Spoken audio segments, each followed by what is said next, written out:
Boa tarde. É uma honra imensa estar aqui de novo com vários de vocês, em particular atender um pedido do Luiz Antônio. Se ele pedisse para ir para a Lua, eu iria, né? Engatinhando. Luiz é uma marca. O Luiz é uma espécie de arquivo meu, né? Foi alguém com quem eu aprendi que escrever poderia ser outra coisa, né? Diferente daquelas que eu tinha visto até então, né? Que não se confundia com o tédio acadêmico, né?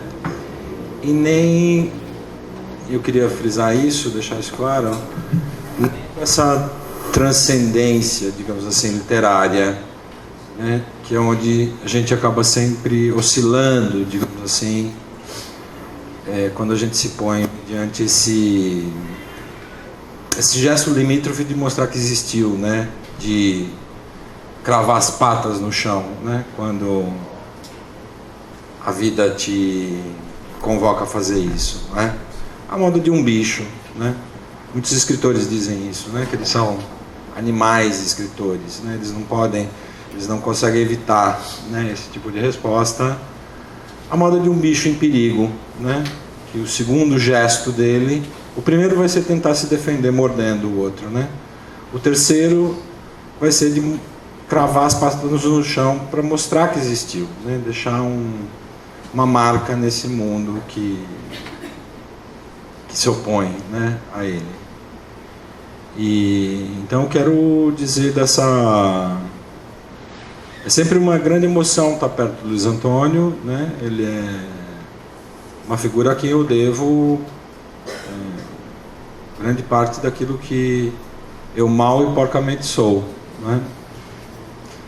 E uma segunda questão que eu queria trazer assim, de imediato também é uma espécie de constrangimento, né? De ocupar esse lugar de metanarrador, né? Quando a gente se põe a falar sobre a escrita, me parece que tem algo de impostura nisso, né? Ou ainda mais falar sobre quem fala sobre isso e daí para fora. Talvez não faça muito sentido falar sobre isso, né? Mas já que o Luiz Antônio pediu, né? Engatinhemos até a Lua, não é? Eu acho que ocupar esses lugares cada vez, para mim, tem sido cada vez mais difícil. Eu não tenho o que dizer. Eu tenho sempre essa sensação de uma impostura tremenda em relação a esses lugares e invejo quem tem, né, o que dizer. E isso cria uma espécie de problema insolúvel, não é? Porque mesmo não tendo o que dizer, você é obrigado a dizer, como se fosse viver, né? Eu não quero mais viver, mas eu continuo tendo que viver, não é? Então, o que resta, acho que na ocupação desse breve lugar, né, é uma atitude especulativa radical, digamos assim, né? Que é uma espécie de exposição, de uma disposição, né, para dispor, uma exposição de uma disposição para dispor não o que se sabe, mas o que se intui, né? E acho que isso tem algo a ver com o que está aqui em questão, nomeado dessa maneira enigmática também, né, da ética da palavra, né, um certo endereçamento a esse lugar, né, que se ocupa dentro dessa região obscura que a gente habita, que é a da universidade, e daí para fora, em particular da pesquisa, né, que eu acho que é esse o problema que se coloca aqui nesse encontro para a gente, né? O que fazer de nós mesmos quando a gente se defronta com o fato de que a gente só escreve, afinal, não é? essa é a marca pela qual a gente é julgado pelo mundo, né? Ou, se vocês quiserem, de uma outra maneira que eu acho talvez mais correta, que a gente se torna arquivo, né? E a gente está se fazendo arquivo o tempo todo, né? Isso daqui também é arquivo, né, que está acontecendo aqui agora, né?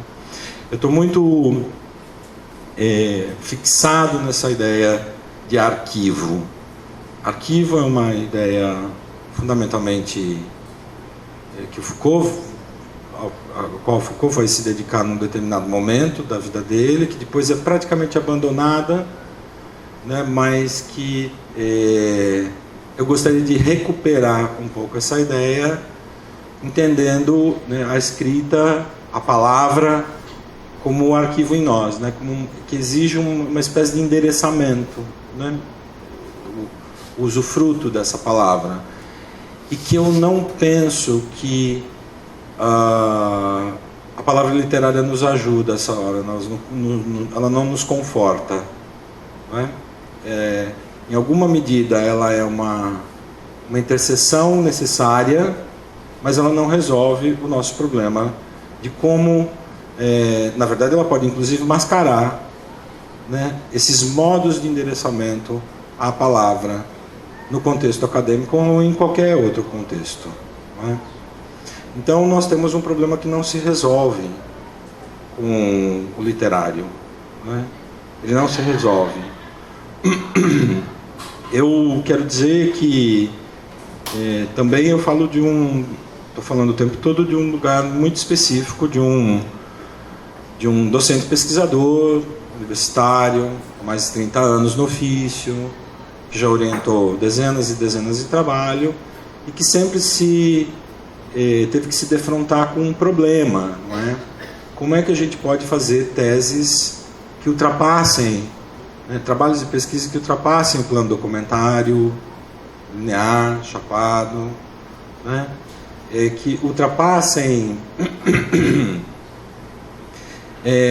essa coisa modorrenta, digamos assim, né, da escrita de trabalhos acadêmicos que não ousam, digamos assim, invadir o mundo, se não falar dele, não é? O problema nosso fundamental é que, uma vez desinstalados por um conjunto de intercessores teóricos fortes, né, a gente é obrigado, a gente é enxotado do mundo da representação. E como é que a gente se defronta com esse dilema insolúvel, né, com esse impasse insolúvel de poder de poder flertar com o lado de lá, né, da representação, né? As teses nossas todas, elas acabam redundando, né, num falar sobre, né? E então isso traz um problema imenso para a gente, e que em última instância não é só um problema da escrita acadêmica, né, daquilo que a gente viu na universidade, mas em última instância da própria ideia de educação. Tá bem? Então, para isso, eu queria convidá-los a experimentar um problema, e talvez traduzir isso que eu estou tentando trazer à baila aqui como um problema insolúvel, que só o porvir pode a gente só pode dialogar com o porvir, porque com o nosso presente a gente não acha nenhuma saída para isso, né? Que são as condições de possibilidade de um gesto parrésico hoje, né? Gesto parrésico, entendendo a ideia lá da parresia, a ideia grega, que o Foucault vai recuperar lá nos últimos cursos, né, como uma preocupação para ele, fundamental, que tem a ver com a relação com a verdade, não é? Para Foucault, na Grécia havia 4 grandes modos de relação com a verdade, portanto, de endereçamento à palavra, né, de endereçamento e uso, digamos assim, usufruto da palavra, né? A profecia, a sabedoria, a tecneia e a parresia. O jogo parrésico, o que eu estou chamando de gesto parrésico, né, para não chamar isso de uma maneira muito chapada também, né, seria alguma coisa que teria desaparecido os contemporâneos, né, os modernos nunca vão conhecer o gesto parrésico tal como ele se colocava lá, né? E a marca fundamental tudo aquilo que para a gente soa verdadeiro está encalhado, digamos assim, no plano da tecne, já que a gente foi também desalojado do plano da sabedoria e da profecia, não é? A palavra, ela não é de revelação, né? Ela é uma palavra que hoje a gente herda tecnicamente, né? Pelo testemunho dos experts, né? Pelo testemunho, redundando naquilo que, no meu entendimento, é a graça e a morte da vida universitária, que é no erudicionismo, vamos chamar assim, não é? O erudito que o Foucault e o Deleuze e os seus contemporâneos tanto combateram sendo eruditos, né?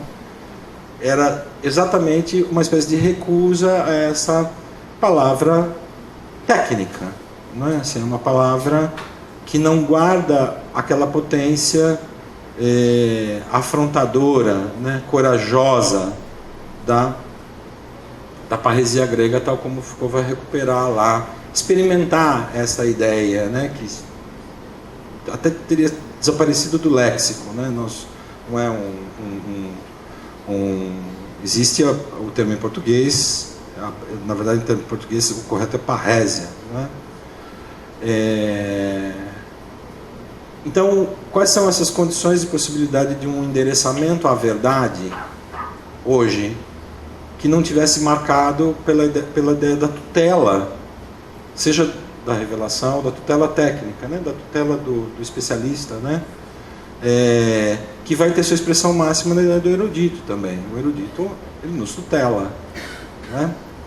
E muitas vezes o que a gente entende do discurso universitário é esse espaço dessa reprodução infinita, né? Cada vez mais sofisticada, esse grande arquivo do mundo, tal ipsis literis, tal como ele foi, digamos assim, né? O erudito é um pouco essa caixa de ressonância, né?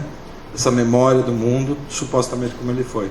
Nada mais hediondo para esses pensadores do que isso, né? Isso é o contrário do gesto genealógico. O gesto genealógico tem a ver exatamente com uma espécie de desterritorialização radical disso que a gente chama dos saberes, né? Acumulados e daí para fora, não é? Bem, é um problema que se coloca para a gente, portanto, de maneira insolúvel. Nós não temos possibilidade de... Veja que aqui eu estou ultrapassando um pouco essa tradição também modorrenta das pesquisas em psicologia, em educação, que vão buscar resistência, que vão buscar criação, e daí para fora, uma outra pergunta muito mais simples e ao mesmo tempo mais temerosa, mais temível, que é essa, né? Quais as possibilidades que a gente tem hoje de um endereçamento outro ao jogo do verdadeiro e do falso, né? Que nos circula. Daí um pouco esse apego quase desmedido à ideia de arquivo hoje, né?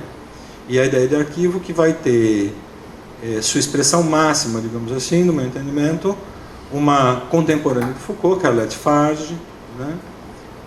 Com quem ele trabalhou e que escreveu coisas maravilhosas sobre isso, sobre esse modo de vida, que é se dedicar à questão dos arquivos numa chave genealógica, não historiográfica, stricto sensu, tal como em geral a gente pensa a questão do arquivo, né? A questão do arquivo para o Foucault tem a ver com a analítica do presente, fundamentalmente. Não é o passado que tem questão, é só isso que muda, né, em relação aos historiadores. Então, todo o debate que esses autores tiveram e tal. Eu acho que esta questão não é uma questão exclusiva da arte, não é uma questão exclusiva da academia, ela também é uma questão da educação, e eu só posso falar desse lugar, não é? E para isso eu quero trazer como uma intercessora, uma poeta polonesa que morreu há pouco, a Wisława Szymborska, que ganhou o Prêmio Nobel de Literatura em 96. Tem pouca coisa traduzida dela, mas tem um poema em particular que eu gostaria de dividir com vocês, porque eu acho que ele traz esse problema para a gente. Um problema que é desse de endereçamento mesmo ao arquivo do mundo, que a gente poderia chamar de se habitar um tipo de palavra, digamos assim, não é? E eu entendo aqui, quando estou falando da ideia de educação, porque quando falo da educação é como espalhar a roda, né? Assim, sabe, apagar o fogo e espalhar a roda, né? Porque é um tema tão vencido, né? Tão infantil, tão insuportável, né? Assim, um tema tão menor. Aí eu vejo a sua graça, né? Eu já começo a ver a sua graça pelo fato de que ele é absolutamente rejeitado, né? Ele não é um tema erudito, né? Não obstante, ele é o tema mais corriqueiro, ele é a prática mais corriqueira, mais banal, que a gente está pondo em marcha o tempo todo, né? Se eu entendo a educação não como aquele conjunto de ideais que deveriam ser transmitidos para as próximas gerações, nada disso, tudo é uma grande bobagem. A educação, tão somente, é o efeito do embate narrativo entre duas gerações. É só isso. É o efeito desse embate. Não é o que uma geração planeja para outra ou o que ela deveria transmitir para outra. Essa ideia de transmissão que vai desde a pedagogia mais crassa até a psicanálise, ela me parece completamente louca, não é? Assim, completamente deslocada, porque nós não transmitimos nada. A gente cria condições, na melhor das hipóteses, para uma espécie de recriação radical do mundo pelas próximas gerações, não é? Então, este encontro, na melhor das hipóteses, esse encontro absolutamente descontínuo, instável, precário entre as gerações, é o que a gente está fazendo o tempo todo, mesmo aqueles que imaginam que estão dialogando com o Eterno, não é? O tempo todo, o gesto educativo, ele está em circulação, quer queiramos, quer não.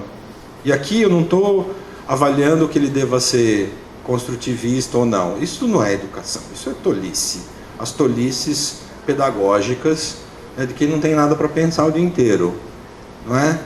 Que fica pensando em como fazer, mas não quer pensar o que é que está operando lá nesse jogo com o verdadeiro e o falso, né? Nesse jogo de endereçamento à palavra, né? Ou mais especificamente ao grande arquivo do mundo, né? Essa grande máquina do mundo que nos precede e nos sucederá, não é? Então,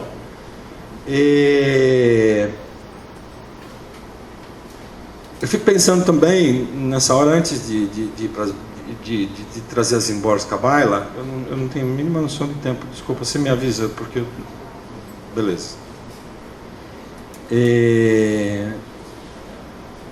Além da ideia da parresia, no Foucault, que eu acho que é uma pequena ideia, mas uma ideia importante para posicionar os nossos problemas, não os nossos encaminhamentos, né?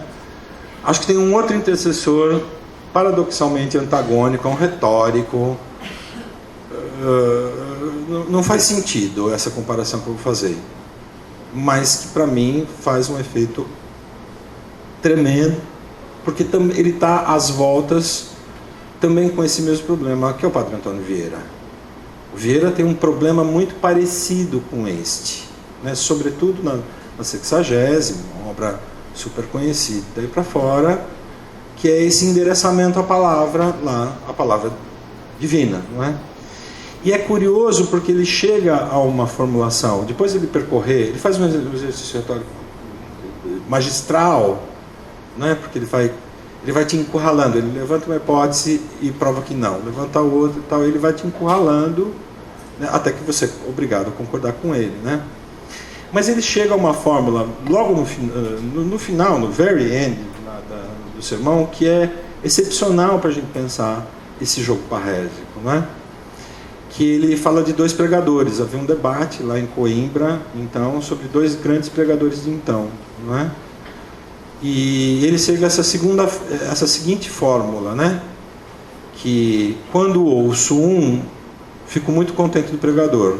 Quando ouço o outro, fico muito descontente de mim, né? Então, me parece que aí há algo também que está falando de um certo endereçamento à palavra, né? um certo usufruto, um certo manejo, um certo modo de vida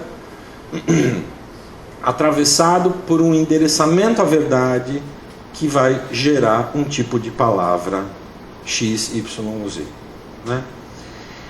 O problema que se nos coloca, aliado a essa ideia de, né, quais as condições hoje de possibilidade de um gesto parrésico, né, de um endereçamento viril, de um endereçamento corajoso, que pusesse as nossas vidas em risco, de fato, não é? Porque a nossa escrita, ela é frouxa, ela é acovardada, né? Que colocasse as nossas vidas em risco. Fundamentalmente, o gesto parrésico é esse. É aquele que você paga com a sua própria vida o peso das suas ideias. A gente não consegue nem ouvir uma opinião contrária da nossa, que a gente fica ofendido, quanto mais colocar a nossa vida em risco. A gente está vendo um pouco isso na cisão aí das opiniões em torno dos problemas que a gente está vivendo contemporaneamente no país e daí para fora, né? Você não vê gesto parrésico de nenhuma natureza, a não ser um laivo disso com o Jean Willis, o único homem verdadeiramente homem, naquele nosso domingo fatídico que veio à baila aqui, não é? Alguém que está de fato colocando sua vida em risco lá, né? Em nome, que impunha a palavra, que não fala sobre, né? Que diz canalhas, canalhas, canalhas, para quem de fato é canalha, não é? Então, nós não temos esse risco, nós não corremos esse risco. As nossas teses, principalmente de psicologia social, adoram levantar o dedo, mas ficam circunscritas, porque levanta o dedo, mas ficam circunscritas lá nas bibliotecas. Justiça natural, os cupins e as traças vão comer. Porque com eles, na verdade, que a gente dialoga nessa hora, não é? É para eles que nós destinamos o gesto nosso parrésico, não é? Porque a questão fundamental é essa: como é que a nossa palavra ela foi simplesmente bloqueada, okay? E por nossa própria anuência, não é? Diz a Wisława Szymborska num poema que me parece significativo para a gente, sem grandes, um texto simples. Convido-os a acompanhar. Depois de cada guerra, alguém tem que fazer a faxina, colocar uma certa ordem, que afinal não se faz sozinha. Alguém tem que jogar o entulho para o lado da estrada, para que possam passar os carros carregando os corpos. Alguém tem que se atolar no lodo e nas cinzas, em molas de sofás, em cacos de vidro e em trapos ensanguentados. Alguém tem que arrastar a viga para apoiar a parede, pôr a porta nos caixilhos, envidraçar a janela. A cena não rende foto e leva anos, e todas as câmaras já debantaram para outra guerra. As pontes têm que ser refeitas, e também as estações. De tanto arregaçá-las, as mangas ficarão em farrapos. Alguém de vassoura na mão ainda recorda como foi. Alguém escuta meneando a cabeça que se safou, mas ao seu redor já começam a rondar os que acham tudo muito chato. Às vezes alguém desenterra de sob um arbusto velhos argumentos enferrujados e os arrasta para o lixão. Os que sabiam o que aqui se passou devem dar lugar àqueles que pouco sabem, ou menos que pouco, e por fim, nada mais que nada. Na relva que cobriu as causas e os efeitos, alguém deve se deitar com um capim entre os dentes e namorar as nuvens. Eis o que temos diante de nós. Okay? As gerações se sucedem, elas esquecem as guerras, elas se apaixonam pelas nuvens. E quem é que faz o trabalho sujo? Quem é que faz o trabalho sujo de reconstituir o arquivo do mundo? Eu quero crer que esse trabalho caberia, sobretudo à educação, mas em igual medida ao pensamento. As práticas aí voltadas ao pensamento, dentre elas a excelência, digamos assim, do que nós fazemos aqui na universidade. Não só isso, não se pode cobrar da arte isso. Não se pode cobrar da arte esse trabalho de reconstrução infinita do mundo, dessa espécie de esquecimento. E aqui não se trata de fazer lembrar, mas é de fazer acontecer o telefone sem fio que a gente chama de história. Aquilo que vai sendo recontado, refeito, reconstituído e daí para fora. De novo, aqui se trata da preservação, dessa preservação ativa, inventiva, do arquivo do mundo, não da memória do mundo. Esse grande arquivo do mundo que está aqui operando, aqui agora, quer queiramos, quer não. Mesmo que nós, na universidade, estejamos com o capim entre os dentes, olhando as nuvens que passam, sonhando com o futuro, vendo práticas criativas e daí para fora. Eu penso que a gente não pode se dar esse luxo. Eu penso que nosso trabalho é um pouco mais trágico, digamos assim, entendeu? De se situar entre essas guerras contínuas, da memória dessas guerras contínuas, não ser os guardiões disso, não ser a biblioteca do mundo, mas esse grande laboratório dessa máquina do mundo que não será preservada com nossas boas intenções. Isso é trabalho duro, isso é trabalho paciente, isso é trabalho de arquivo.